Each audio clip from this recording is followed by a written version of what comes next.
Hi everyone, welcome to the Rugby League History channel. Today I'll be doing my tips for round 2 of the 2023 Betfred Super League season.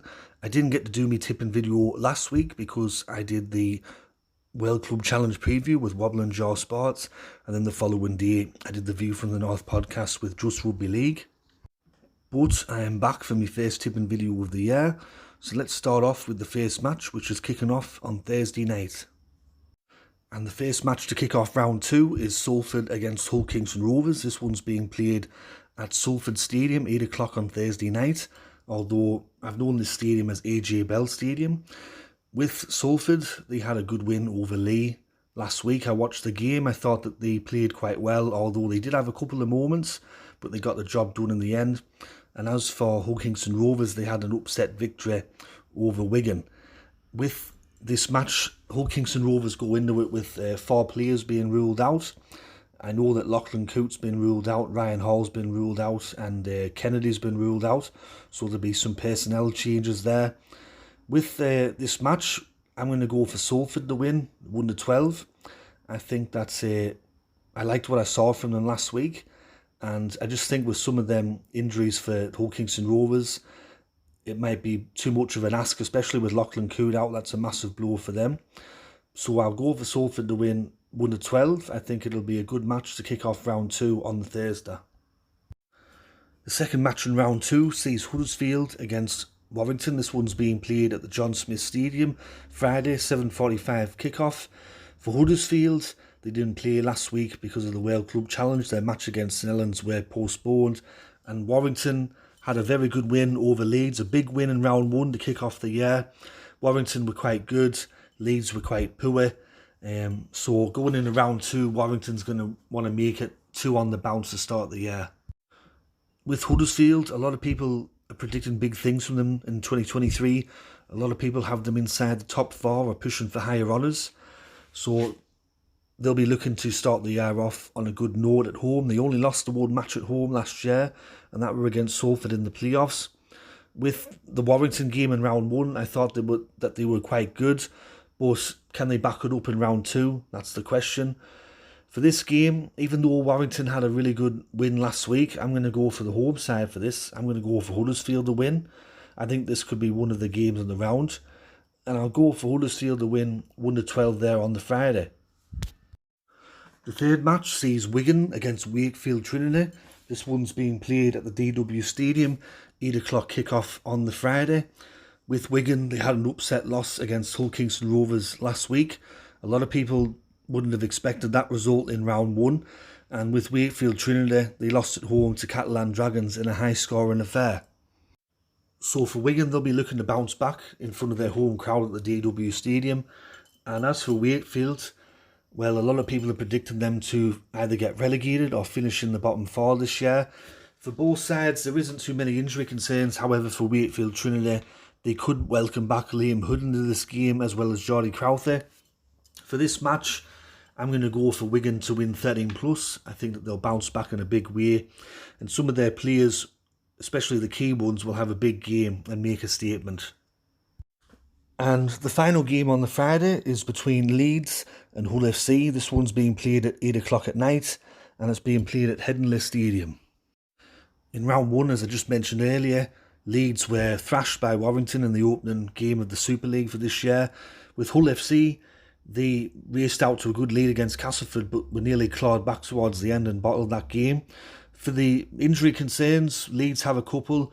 It's likely that they'll be without Harry Newman and Nenny McDonald, and then Aledzki and Luke Hooley will also definitely still be out. James Betley is also still likely to be out for them, and Sam Lasoni is also, he has an injury cloud around him. With Hull FC, they're going to be without Carlos Tumavave, but they're hoping that they're going to welcome back Leggy Sow and Andre Savelio for this game. Jake Truman will still be out for Hull FC, and he's still going to have to wait to make his debut.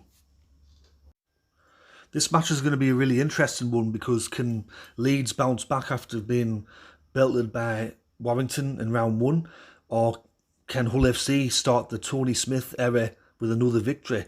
It's going to be a really interesting game, and it's going to be on Sky Sports. But I'm going to go for Hull FC to win this match. I'm going to go for them to win 1-12.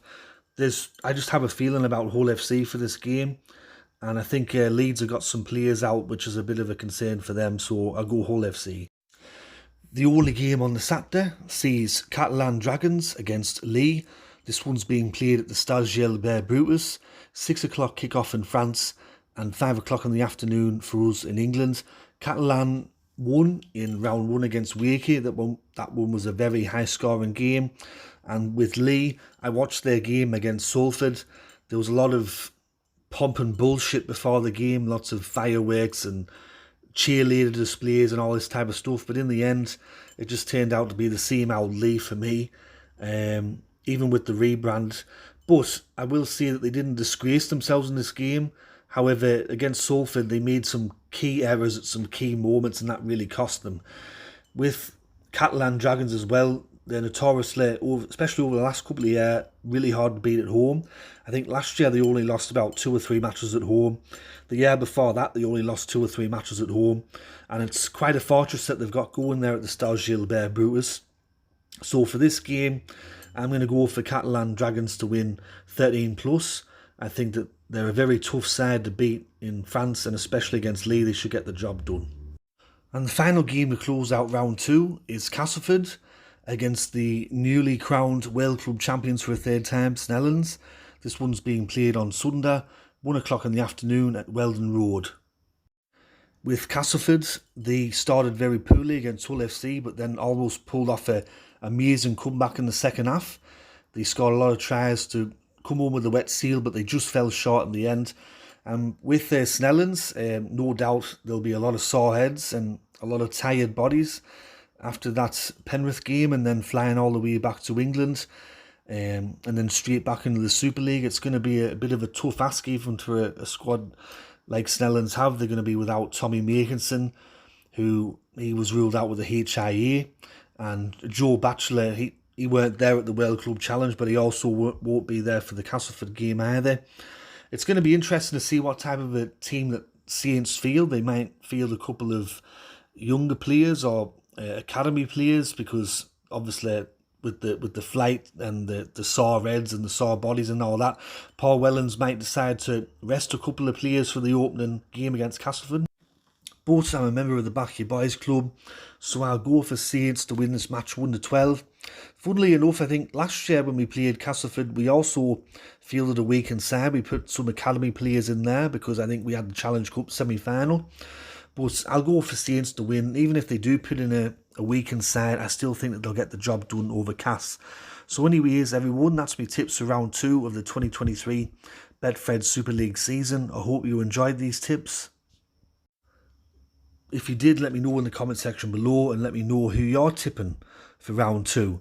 Now, they say that nobody cares about the past, nobody cares about the old days, the old players, and the modern NRL viewer doesn't care about history or the past. But for the people that support this channel, you've shown those people wrong. And thanks for your ongoing and continued support of this channel. Anyways, everyone, this has been Rugby League History, and I'll catch us all later. Tatty bye for now.